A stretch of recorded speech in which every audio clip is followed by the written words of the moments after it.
Hello, I'm Gail, and I'm 31 years old. I was married to Drake, who's 32 years old. I say was because we recently got divorced, and I want to tell you why.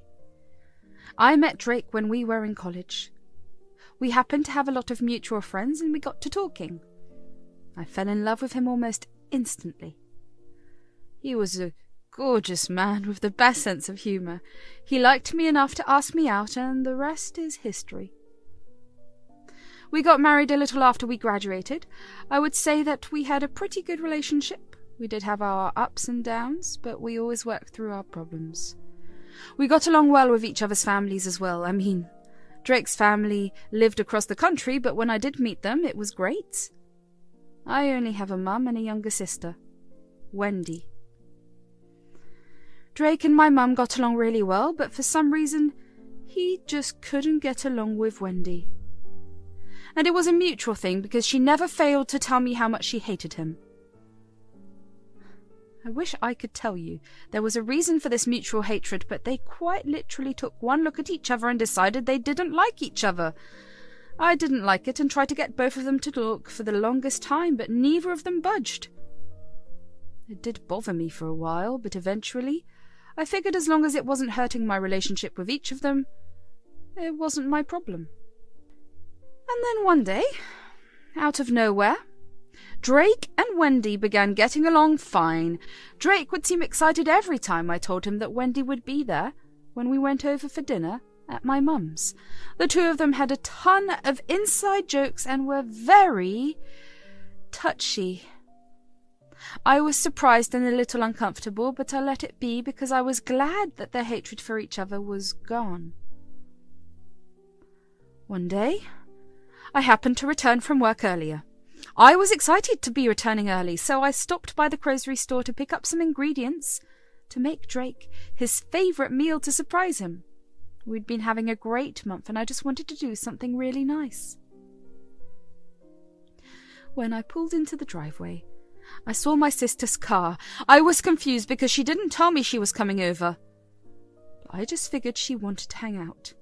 I got even more excited that she was over. We just started getting closer, and I loved spending time with her again. But when I entered the house, I heard sounds coming from our bedroom.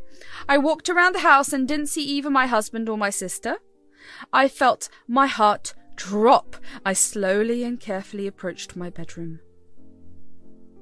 My heart was pounding because if what I thought was happening behind those doors was true, I didn't know how I was going to react. I had my phone in my hand in case I did catch something happening. Even though my heart was racing, I was surprisingly numb emotionally. Now, when I think back about it, I should have been a mess, but I was actually pretty well prepared for the worst-case scenario. Anyways, I slowly opened the door, and of course, there were Drake and Wendy in my bed sleeping together. I wish I could say that I felt broken and hurt at that moment, but really, all I felt was nothing. I guess I was just too anxious to feel anything. I grabbed my phone and turned the camera on. I cleared my throat so they would know that I was there. They heard me and turned to look at me with wide eyes. I began recording the whole thing while they began scrambling to get the blankets on to cover themselves. "Honey, what are you doing home so early?" "Oh, I got off work early, so I thought I'd make your favourite meal, but I guess that plan is out the window." "Tell me, what are you guys doing? Are you recording us?" "Oh yes, I think Paul would really love to see his girlfriend banging her brother-in-law." "Babe, please, don't do that. Can we just talk about it?" "Absolutely not. So is this why you guys suddenly began to like each other? Because you've been sleeping around?" "Yeah." Please don't tell Paul. I'll do anything." So how did this begin? "Well, we both happened to be at this bar at the same time. I had some work and she was there with friends, and one thing led to another." "Wow! You guys disgust me. I'll have the divorce papers ready soon. Get out of my house and my life." "I'll be back in a couple of hours, and I don't want either of you here." "Gail, please don't tell Paul. I found the ring he was going to propose to me with. It'll break his heart." "You should be ashamed of yourself. Paul doesn't deserve someone like you. If you tell him in the next few hours, you can be the one to break him, but I am telling him regardless." With that, I walked out of the room and made my way out of the house. I got into my car and drove to the nearest Walmart. I parked my car and just sat there. I then pulled out my phone and sent Paul the video along with an explanation of how I caught them. I switched my phone off and just stared at nothing in front of me. Finally, the emotions that had been missing while I found out about everything came crashing down on me. Before I knew it, I was sobbing. I clutched my chest as I sobbed because it really did feel like my heart was breaking. In just one day, I lost my husband and my sister. A part of me felt stupid for not noticing the signs. I should have known there was something weird about Drake's intense dislike for Wendy, and that it was even weirder when this dislike suddenly disappeared. I had also caught them giving each other these looks in secret, but I just thought nothing of it. Maybe if I had paid attention to the sides, I could have done something, but then again, even if I did, I would still have been the one that got hurt. When I calmed down a little, I just drove around for a while. I got some fast food and parked somewhere and just gorged on food. I ate until I felt as disgusting as I felt on the inside. I then drove around a little more. I had nothing going through my head, and I was grateful for it. Eventually, 4 hours had passed. I drove back home, and I was very happy that I saw neither Drake's nor Wendy's car. I knew that if I saw them, I'd have punched them both. Once I got inside the house, the first thing I did was race into the bedroom and switch the mattress with the one in our guest room. I changed the bedding and deep cleaned the room. I packed all of Drake's stuff and kept them in the guest room. I was so grateful that the house was in my name because at least I didn't have to live in any uncertainty. I then took a long, relaxing bath, and when I felt like I had thoroughly cleaned myself, I cooked myself dinner. I watched TV for a while and also gorged on ice cream until I was done with an entire tub of it. I ended up falling asleep on the couch. The next day, I took off from work. I informed my boss about what was going on, and he was sympathetic enough to give me the week off. I finally remembered that my phone was switched off, so I switched it back on. I was greeted with 20 missed calls from my sister and 15 from Drake, along with a flood of messages from both of them. I didn't care for much of it because I needed to see if Paul saw my texts. He did, and all he replied was a thank you. I was confused about his reaction, so I looked into Wendy's texts. That's when I found out that Paul had broken up with her. Wendy spammed me with messages asking if I was happy with myself for ruining her relationship and letting me know that I was the worst sister. I didn't know what world of delusion she lived in, but she was the one who did this to herself. Drake also yelled at me over text for doing that to Wendy. I blocked them, but then my mum called me. "What did you do to Wendy? Huh? Why did you meddle in their relationship? Poor Wendy's been crying since last night." So you didn't want me to tell Paul that she was cheating on him? Yes. Why would you lie like that? Lie? Why the hell would I lie? You didn't. That's what Wendy told me. Did she tell you that I told Paul that she was cheating on him with Drake because that's the truth? What? Are you serious? Yeah. I came back home early yesterday and caught them. I'm divorcing Drake, obviously, and I really want nothing to do with Wendy. Oh no, honey, I'm so sorry I called to yell at you. I'll make sure to give Wendy a piece of my mind, don't worry. I honestly can't bring myself to care about what happens to her. Don't bother doing or saying anything unless you want to. If you need anything, just okay? I don't think I need anything. Are you home alone? Yeah. All right, I'll come stay with you for a while. Mum, there's no need for it. I'm not listening to anything you say. My daughter's going through something horrible, and I'm going to be there for her. Even though I complained to her, I was secretly grateful that my mum would be spending some time with me. Maybe, if she was there, I would feel less lonely, and maybe even be able to process my grief properly. My mum was over in 2 hours. She brought over a ton of stuff for us to eat and deal with everything. My mum has always been my best friend, and I was so grateful she was there. Mum told me that Wendy was over the other night and she was crying about me breaking up her relationship. I couldn't help but feel angry. My sister had some audacity to ruin my relationship, and then go complain to Mum about me doing that to her? How dare she try to villainize me when she was the one who started it? Mum was equally as angry, but she never called Wendy to check in on her. She said that Wendy should suffer all by herself and talking to her won't hurt as much as having no one to talk to. The next week was great. I got to spend a lot of quality time with my mum. We went out to do some shopping and we spent a lot of our time making these gourmet meals as we sipped on wine. My mum even got me to invite some of my friends over so we could have a girls' day in. The pain was still fresh, but having my mind taken off of it helped a lot. But at night, when I was alone in my room, the hurt of it all would come crushing down on me. I would cry myself to sleep because I would be hurting from loneliness.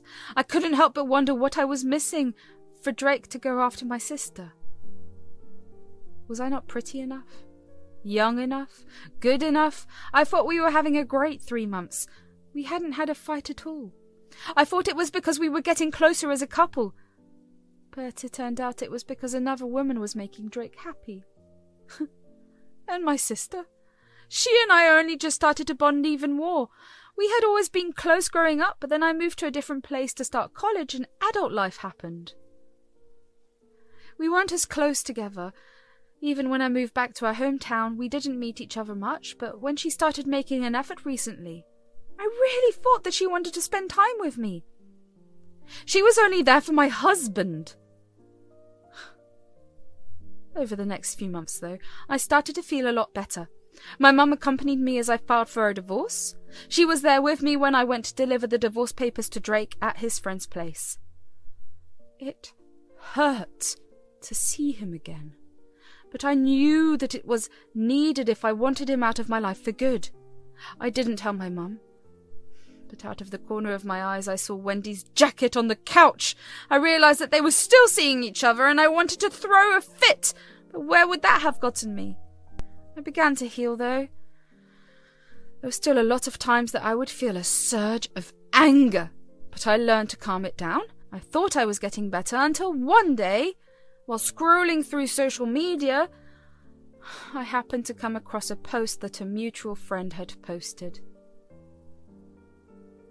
The post was a picture of Wendy and Drake, where Drake was down on one knee proposing to Wendy. It felt like a real punch in the gut. I couldn't believe how heartless these two were to get engaged literally 4 months after Drake and I got divorced. About the same time I saw the post, Paul did too, because he sent me a screenshot of it. When he saw that I had read the message, he called me. "Hey, Gail." "Hey, I just saw the post too. I can't believe this." "Neither can I. I was going to marry this girl. You know, she was the one that kept postponing getting married. We've been together since high school, for crying out loud. I wanted to get married right after we graduated college, but she didn't want to. To see her get engaged to Drake after, 6 or 7 months together? Yeah, that stings." "Yeah, I can imagine. Drake and I were together for almost 10 years, and to see him move on so easily hurts. I just feel so angry, you know?" "Oh, I know exactly what you mean. Sometimes I want to go up to them and just yell at them, but I'd just be embarrassing myself. Those two have no conscience." "Well, you know what would embarrass them? A wedding gone wrong." "What do you mean?" "How about we get started on revenge against them? Let's sabotage their wedding." "You know what? That's a brilliant idea." "I don't think we'd get invites." "How about your mum? Does she know the truth?" "She does, but I also know that she hasn't spoken to Wendy since she found out." "Well, we can try to have her in on it too. She can help us get in." "All right, I'll talk to her." I was actually excited to get some revenge on Drake and Wendy. All this hurt and anger that I had in my heart could finally go away once I saw the look of humiliation on their faces. I wanted their one good thing to be ruined just the way they ruined my one good thing. I called my mum up after I got off a call with Paul. "Hey, honey, is everything okay?" "Kind of." "So I don't know if you know about this as of yet, but, Drake and Wendy are getting married." "What? That was not how I raised Wendy. Oh my God! Are you okay? Not really. I'm really angry and hurt, and apparently so is Paul. Paul? Yeah, he found out at the same time as me, and we got on a call. We decided that we wanted to ruin their wedding. Under any other circumstance, I would have been against this, but you know what? Go for it! Yeah, so I was wondering if you'd be able to help us out. Of course I will, but how do you want me to help you out? First of all, have you been speaking to Wendy? Nope, I haven't spoken to her since you told me about everything. Great. Then chances are she thinks you don't know about the truth. She could send you an invite. Do you want me to RSVP her? Yes? That's up to you. We just need the time and location. Paul and I plan to crash the wedding and cause a lot of chaos. I'm definitely RSVPing a yes. I want to see this happen. The excitement only grew. I was glad my mum was on board. Then again, she was there with me when I was at my worst, and I was sure I was doing much worse than Wendy when she came over to my mum's crying about Paul breaking up with her. My suspicions about Wendy thinking Mum didn't know the truth were right. A week later, Wendy sent Mum an invitation to the wedding, which was happening the next month. My mum acted surprised and asked her how she was getting married to my ex-husband, and she told Mum that the two of them happened to get talking after the divorce and just clicked. She told Mum that she wasn't inviting me because I ruined her previous relationship. Anyway, they were having the wedding at a local church. How ironic that they were two adulterers getting married in a holy place. Anyway, Paul and I met up a few times to try and figure things out. I asked my mum to ask Wendy if she could be more proactive in the wedding planning, and of course Wendy was on board with it. My mum insisted on being in charge of having the church ceremony set up and well handled. Apparently Wendy was more than happy to have someone else take the load off her shoulders. Imagine not even wanting to put effort into your wedding. Paul, my mum, and I couldn't help but laugh at them. The church had a projector and a screen that was going to be used to project a picture of the couple. We were also going to use that projector to show everyone the video I had recorded. From conversations with Wendy, Mum found out that most of the guests were going to be Wendy and Drake's friends with very little family involved, so they did know what they were doing was shameful, but they just didn't care enough. Finally, the day of the wedding came. Paul and I were dressed to the nines. We sat in the car that we parked outside the church. We waited until Mum texted me to walk inside. We wanted to destroy their wedding, and we were not going to sit outside while it happened. The video was set to play during their vows. While Wendy was walking down the aisle and everybody was standing up, Mum texted Paul and me to walk in.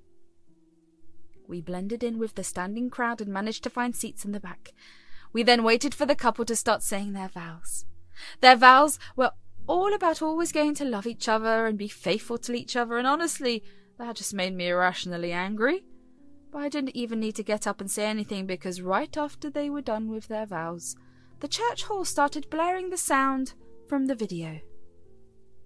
Everyone's eyes were immediately drawn to the projector screen. Drake and Wendy looked like they had seen ghosts. All the guests watched the video with absolute horror and began murmuring between themselves. Meanwhile, Wendy looked like she was about to cry while Drake looked angry. Once the video was done, Paul and I got up from our place and walked over to the pulpit. Hello everyone, I'm sure you're wondering who we are. Well, I was Wendy's boyfriend. We were together for 9 years and only broke up 4 months ago because, well, you saw why. And I'm Drake's ex-wife, the woman who caught them. Drake and I were together for 10 years until I caught him cheating on me with my sister. That's right, Wendy is my sister. Now, I know we seem like attention seekers, but come on, did you hear the vows they made to each other? They vowed to be faithful to each other, and yet here they are getting into a relationship that began because of adultery. Since they had the kind of audacity to share their unholy union with everyone here, we figured it would be best for everyone to know that this marriage even came to be. I feel like it's also important for you to know that Wendy and Drake took it upon themselves to blame me for Wendy's relationship with Paul ending because I sent him the evidence of her cheating. Just take a quick look at the screen here, and you will see messages they sent me the day after I found them sleeping together. Wendy was always someone who wasn't big on marriage, which was why we didn't get married. She knew I was going to propose when she finally told me she was comfortable with the idea of marriage, and the first thing she did was cheat on me. Well, at least these two had an enemies to lovers story. They hated each other's guts until one day they slept together, and then, while I was right there with them, I'd see them make eyes at each other and secretly touch each other. Anyways, I think that's about it. Yeah, thanks for listening. Also, Wendy, Mum wants you to stop contacting her. Goodbye. With that, Paul, Mum and I walked out. I heard Wendy sob loudly as Drake tried to get the audience to quieten down.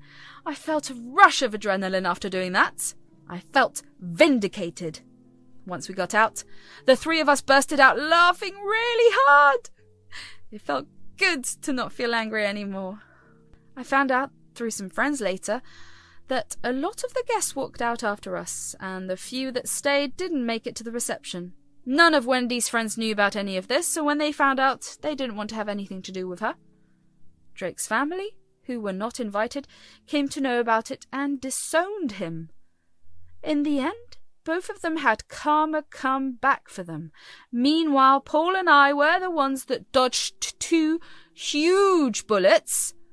My mum and I became a lot closer, and life has slowly been going back to what it always was. I can't wait to heal fully and live my best life.